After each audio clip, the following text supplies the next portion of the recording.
Hello my friends, my name is Marcos Sarris. I am CEO of GoLedger, a company that specializes on blockchain development. Today I'm going to show how to automatically validate properties of an asset on a Hyperledger Fabric Chaincode using the library GoLedger CC-Tools. Validation is an important item for chaincode development in order to maintain data quality on a channel. And GoLedger CC-Tools provide validation with the usage of the data type schema. GoLedger CC-Tools already comes with embedded data types that you can use for you to enroll each properties of your asset.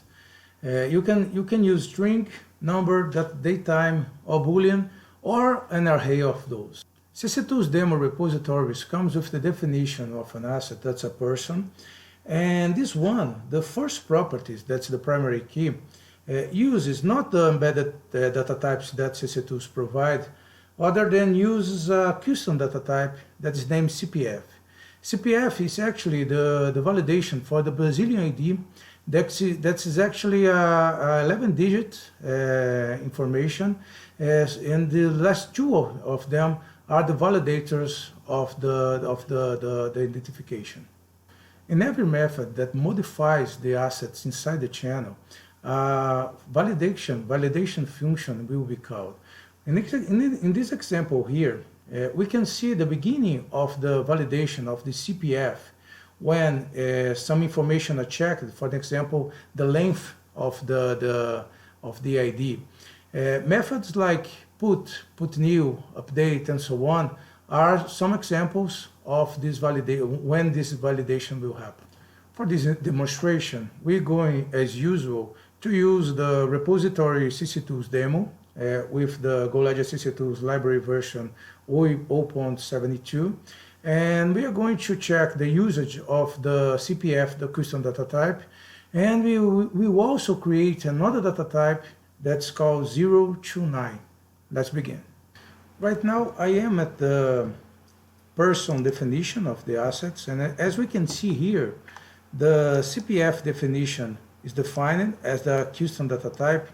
And in order for us to enroll new data types, we need to go to the data type directory here and actually add a new data type right here, as we do have, for example, this book type and CPF right here, and also create the information about the data type with this new parsing function here. As you can see here at the cpf.go, and here at this parse function, you will write all the validations that you might want to your data type. So every time this information is created or changing, this function will be executed in order to validate it is okay to change the information or not. I have already deployed a new blockchain, Hyperledger Fabric blockchain, on my VM right here. And if you want to know a little bit more about deploying and creating from scratch, please consider watching some of our older videos. It's already deployed, and I'm going to use the GoLedger web application that I have it already installed right here. So in order to write some information on the Hyperledger Fabric channel, and I'm going to use the create asset transaction that's already embedded on GoLedger CC-Tools. First of all, for this call, let me try to create with these assets with a non-Brazilian ID. Any information, for example, 123, that's a non-valid CPF. I will just fill information right here. And when I try to execute this transaction, the create asset transaction, it will actually call one of the GoLedger CC-Tools methods. Actually is going to call put new method, and is going to check, as I told, is going to pass for this parsing information right here in order to show it actually fails on the first checking, that's actually for the length of the Brazilian ID.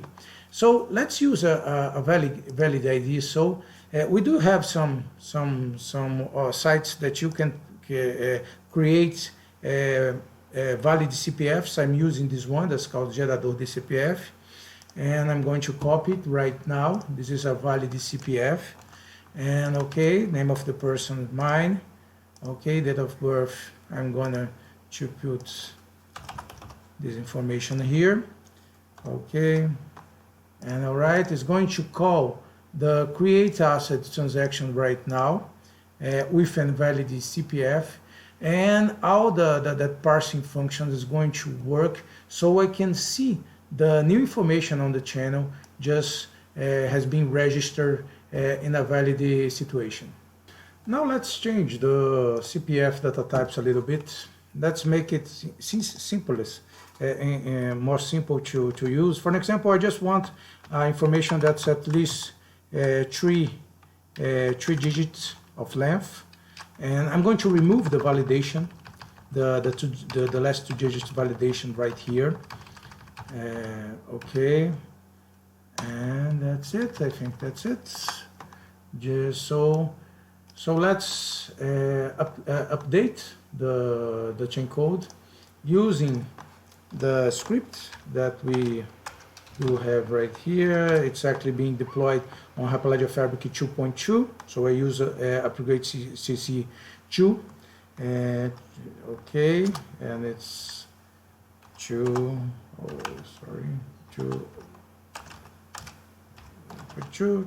and that's it.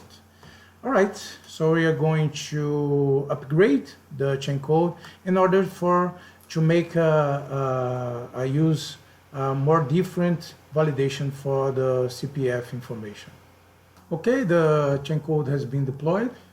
Let's see how it goes. So right now, let's create another information about a person. Let's make it with just 1 digit information for the CPF, and say, let's say name is Anna Maria. Okay, and as you can see, we have written that the CPF must be at least 3 digits. So let's just write 1, 2, 3 for Ana Maria da Silva, and that's it. So right now the information has just been created with this new validation that we have just upgraded for this new version of the chain code. Okay, right now let's create a new custom data type that we are going to call 0 to 9. Okay, and let's begin with going to have this package right here, and okay, going to call 0 to 9. Okay, assets dot data type. All right, and we're going to inform the accept formats of this data type. Actually, is only one format is going to be accepted right now. That's number. All right, so, and then we're going to write down the parse function. Okay, and after that, when this parse function receives the information, it actually receives the data as a interface. So we can check if it is a number right here. So we make this checking in GoLang right here. So if it is okay, we just proceed with the proper checking. If okay or greater than 9, then let's just return an error. All right, because it's 0 to 9. Let's say number must be between 0 to 9. Okay, And after that, the function for the parsing must return not only the data type right here, but also the string of the information. And okay, and that's it. So I think we are done. And after that we are going to, oh sorry for that, this is actually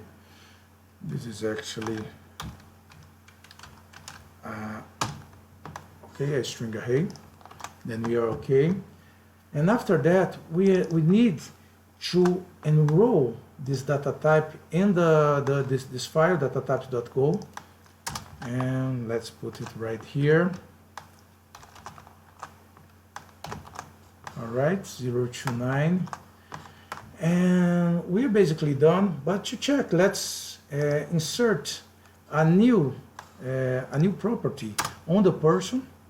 Let's call it, let's make a personal score. Personal score. All right, that's it. Label personal score. All right, data type 029. All right, so I think we're done right here. Label. After that, let's do a little bit of the GoLang syntax. We just with GoVet. Okay, we're done. And let's upgrade our chain code right now. Okay, it's done.